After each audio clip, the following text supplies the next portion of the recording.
Assalamualaikum warahmatullahi wabarakatuh. Selamat pagi. Kami dari kelompok 2 kelas Desain Manajemen Jaringan A, jurusan Sistem Informasi, Fakultas Ilmu Komputer, Universitas Pembangunan Nasional Veteran Jawa Timur. Kami akan mempresentasikan materi tentang server, modem, dan akses point. Sebelum itu, kami akan memperkenalkan diri terlebih dahulu. Perkenalkan, nama saya Sela Yuniar, biasa dipanggil Sela, NPM 190820100044. Halo, perkenalkan nama saya Nur Alam, biasa dipanggil Alam. Nama saya Nur Ulfa Mauludina, biasa dipanggil Ulfa, NPM 190820100093.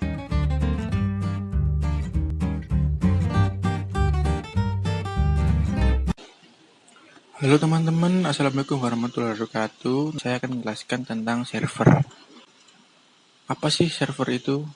Server adalah sebuah komponen komputer yang didesain untuk memproses permintaan atau request dan mengirim data ke komputer lain melalui internet atau jaringan lokal. Nah, selanjutnya saya akan menjelaskan tentang sejarah komputer server. Pada komputer generasi awal sekitar tahun 1950, bentuk komputer tidak seperti sekarang yang begitu kecil. Di zaman itu, jenis komputer yang digunakan adalah mainframe atau komputer besar. Bentuk fisik komputer bisa separuh ruang kelas, dan hanya bisa melakukan satu pekerjaan dalam suatu waktu atau belum support multitasking seperti komputer di zaman sekarang. Untuk berinteraksi dengan komputer, belum menggunakan keyboard dan monitor seperti ini, namun menggunakan berbagai macam tombol, lampu, dan suara sebagai indikator untuk menunjukkan hasil kerja komputer. Nah, selanjutnya saya akan menjelaskan apa itu komputer server. Di dalam suatu server atau jaringan, terdapat dua jenis perangkat, yaitu komputer server dan komputer klien. Komputer server adalah perangkat yang digunakan untuk mengelola segala aktivitas yang terjadi di dalam jaringan tersebut. Seperti yang saya ucapkan sebelumnya, komputer server adalah komputer yang menyediakan layanan bagi komputer klien dengan menyediakan berbagai sumber daya. Bahkan, komputer server tidak hanya digunakan dalam perusahaan saja. Instansi pemerintahan juga menggunakannya, dan lingkup sekolahan seperti SD, SMP, SMA, dan SMK hingga perguruan tinggi sudah menggunakan komputer server untuk menunjang kebutuhan mereka. Selanjutnya ada jenis komputer server, ada 4, yaitu web server, mail server, FTP server, dan application server. Yang pertama ada web server. Web server ini adalah jenis yang digunakan untuk menyimpan data dan file penunjang website agar dapat ditampilkan pada web browser. Yang kedua ada mail server. Sesuai namanya, komputer ini bertanggung jawab untuk mengolah layanan email. Yang ketiga ada FTP server. Komputer yang berfungsi untuk mengatur lalu lintas transfer file yang dilakukan melalui software file transfer protokol. Perangkat lunak tersebut biasanya digunakan untuk mengakses file secara online. Yang keempat ada application server. Jenis ini tidak jauh beda dengan web server. Hanya saja ia digunakan untuk melayani pengguna aplikasi web. Selanjutnya ada cara kerja. Secara sederhana, server bekerja atas permintaan dari sebuah klien. Misalnya saja untuk kasus web server. Ketika Anda mengetikkan sesuatu alamat website menggunakan browser, maka artinya komputer Anda sedang bertindak sebagai klien yang meminta informasi kepada web server. Web server tersebut kemudian mengirimkan isi website ke komputer Anda, sehingga Anda pun dapat mengakses isi website tersebut. Berikutnya ada fungsi-fungsi server. Yang pertama ada server aplikasi. Server aplikasi adalah server yang dapat digunakan untuk menyimpan berbagai macam aplikasi yang dapat diakses oleh klien. Yang kedua ada server data. Server data yaitu server jenis ini digunakan untuk menyimpan berbagai data, baik data yang belum diolah maupun data yang sudah diolah menjadi informasi. Data ini dapat diakses oleh klien dengan bantuan aplikasi yang ada di server. Yang ketiga, ada server proxy. Server proxy ini berfungsi untuk mengatur lalu lintas di jaringan melalui pengaturan proxy. Orang awam lebih mengenal proxy server untuk mengoneksikan komputer klien ke internet. Yang selanjutnya yaitu membahas tentang harga. Untuk komputer server. Untuk harga pada komputer server supaya ideal sangatlah beragam, dari yang murah sampai yang mahal tergantung komponen yang dipakai untuk komputer server tersebut. Ada beberapa komponen untuk merakit komputer server, contohnya adalah penyimpanan, HDD atau SSD, RAM, dan prosesor. Semakin mahal harganya, semakin bagus kualitasnya. Yang terakhir, saya akan menjelaskan tentang implementasi file sharing di Windows 10. Berikut adalah langkah konfigurasi file sharing di Windows 10 pada komputer yang berperan sebagai server. Yang pertama, pastikan Anda terkoneksi dengan jaringan lokal komputer pada kamar tersebut. Yang kedua, mengatur folder untuk sharing dalam jaringan komputer lokal. Memilih folder untuk sharing yaitu menunjukkan folder yang dipilih untuk di-sharing atau dibagikan atau dipakai bersama dalam jaringan lokal komputer pada kamar tersebut. Selanjutnya, yang B, mengatur user yang dapat menggunakan folder dalam sharing. Setelah memilih folder yang akan menggunakan untuk file sharing, selanjutnya memilih user di mana saja yang dapat menggunakan folder dalam file sharing, seperti kamar tersebut. Yang terakhir, yaitu mengatur hak akses pada file sharing pada kamar tersebut. Halo teman-teman, sekarang saya akan menjelaskan materi tentang modem. Definisi modem. Modem adalah singkatan dari modulator demodulator. Proses modulator dapat diartikan proses mengubah data dari komputer yang berbentuk sinyal digital akan diubah menjadi sinyal analog. Sedangkan demodulator adalah proses untuk memperoleh kembali data yang telah dikirim oleh pengirim. Dalam proses ini, data yang berupa sinyal analog akan dirubah kembali menjadi sinyal digital agar dapat dikenali oleh komputer. Jadi, modem adalah sebuah perangkat keras yang berguna sebagai alat komunikasi dua arah yang merubah sinyal digital menjadi sinyal analog atau sebaliknya. Modem juga bisa diartikan sebagai media perantara supaya komputer dapat terhubung ke jaringan internet. Sejarah modem. Modem pertama kali ada di dunia pada tahun 1943 diciptakan oleh IBM. IBM adalah perusahaan asal Amerika Serikat yang memproduksi dan menjual perangkat keras dan perangkat lunak komputer. Modem untuk personal komputer pertama kali diciptakan oleh Dennis C. Hayes dan Dale Hetherington pada tahun 1977. Perkembangan merek dan tipe modem. Pada tahun 1943, modem pertama kali diciptakan oleh IBM dan mengirimkan data melalui sambungan telepon biasa dengan kecepatan 25 bits per detik. Pada tahun 1948, IBM mengembangkan modemnya dan lahirlah modem teletype yang digunakan dalam Perang Dingin Amerika Serikat. Pada tahun 1962, ada modem Bell 103 datapon. Modem ini mampu mengirimkan data dengan kecepatan 300 bits. Pada tahun 1977, modem Hayes 80/130A. Modem pertama yang dibuat Hayes dan Dell ini merupakan modem pertama bagi personal komputer. Pada tahun 1981, Hayes dan Dell menciptakan Hayes Smart Modem. Modem ini memiliki kecepatan 300 bits per second. Modem ini berfungsi untuk mengontrol telepon seperti pada saat ini.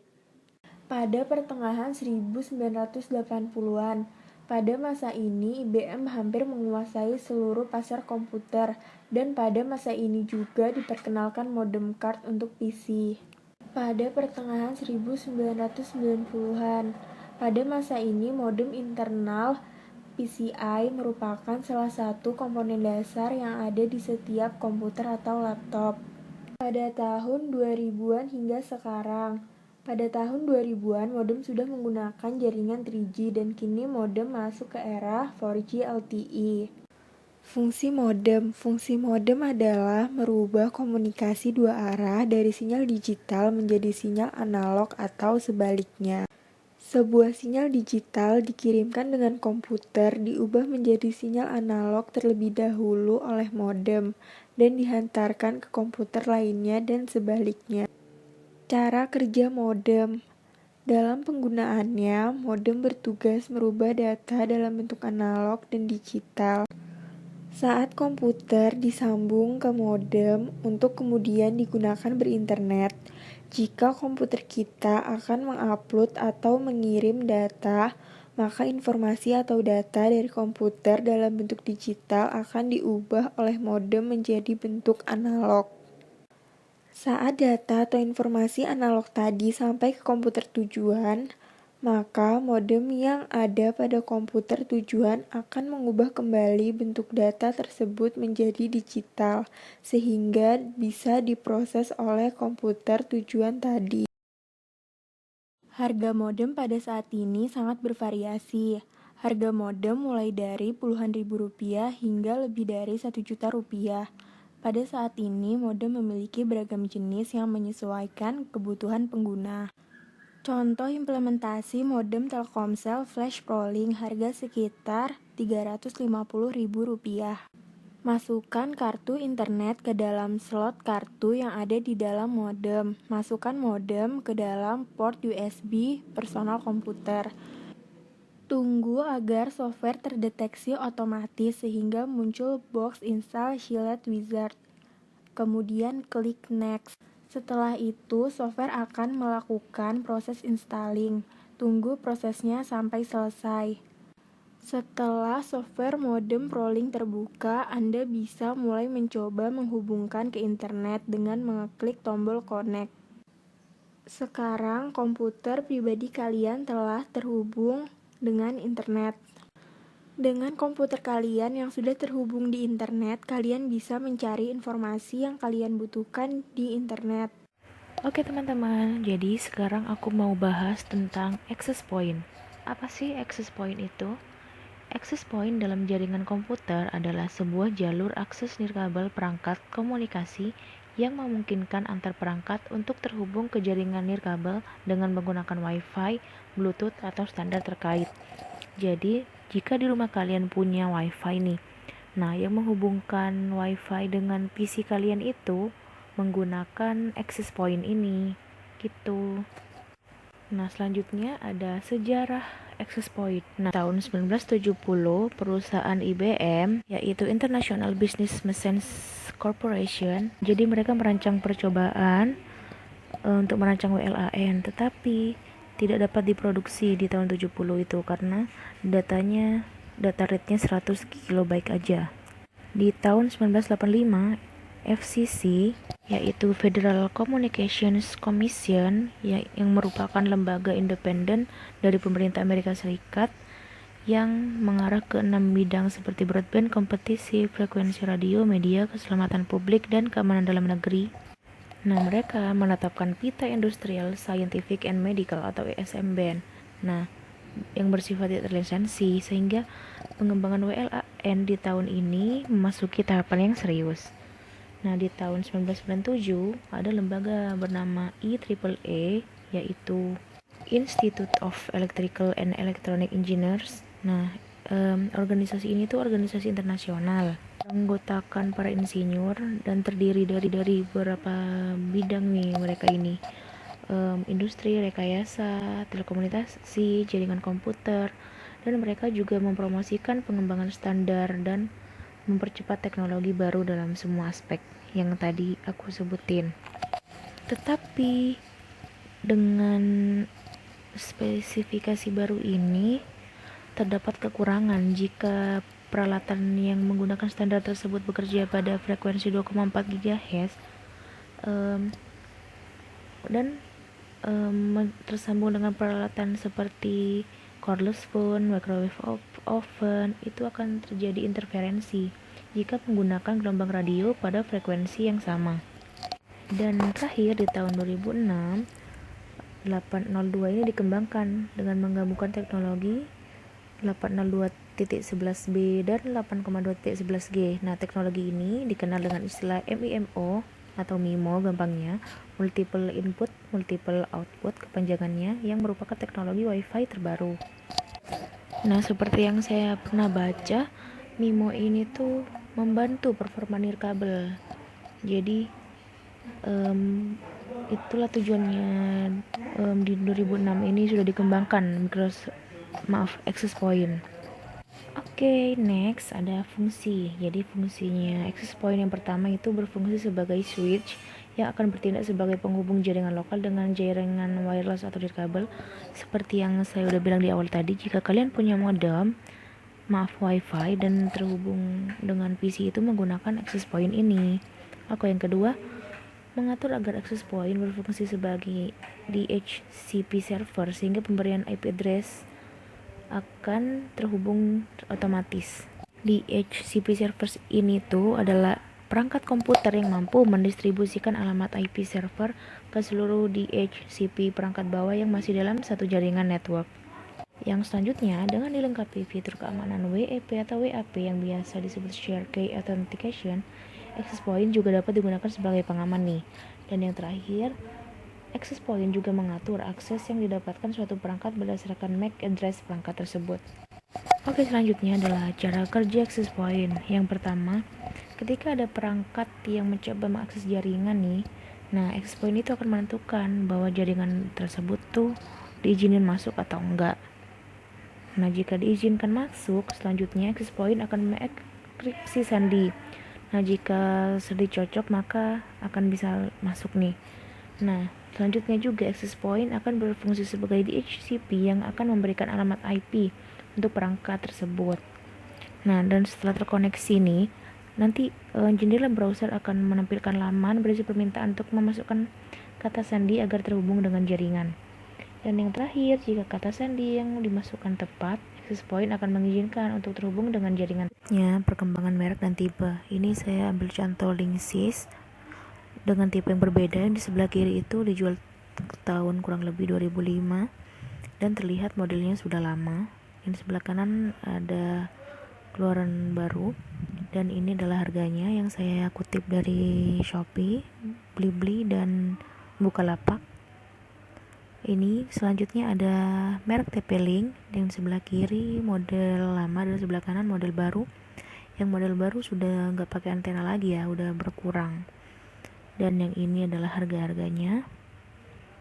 Selanjutnya ini beda merek tetapi kelihatan ya yang modern dan yang jadul nih yang mana, Uniquity dan Bluelink. Ini harganya. Oke, yang terakhir ini adalah merek D-Link dan ProLink dengan model yang berbeda juga, model jadul dan model baru, dan ini harganya. Oke, yang terakhir adalah contoh implementasi. Hotspot itu merupakan salah satu contoh penerapan access point yang paling umum ya, dimana klien nirkabel juga dapat terhubung ke internet tanpa mematikan jaringan tertentu. Di HP juga bisa hotspot nih tethering. Ini contohnya ada modem dan wifi Andromax yang sekarang gampang dibawa kemana-mana tanpa kabel. Oke, itu aja, makasih.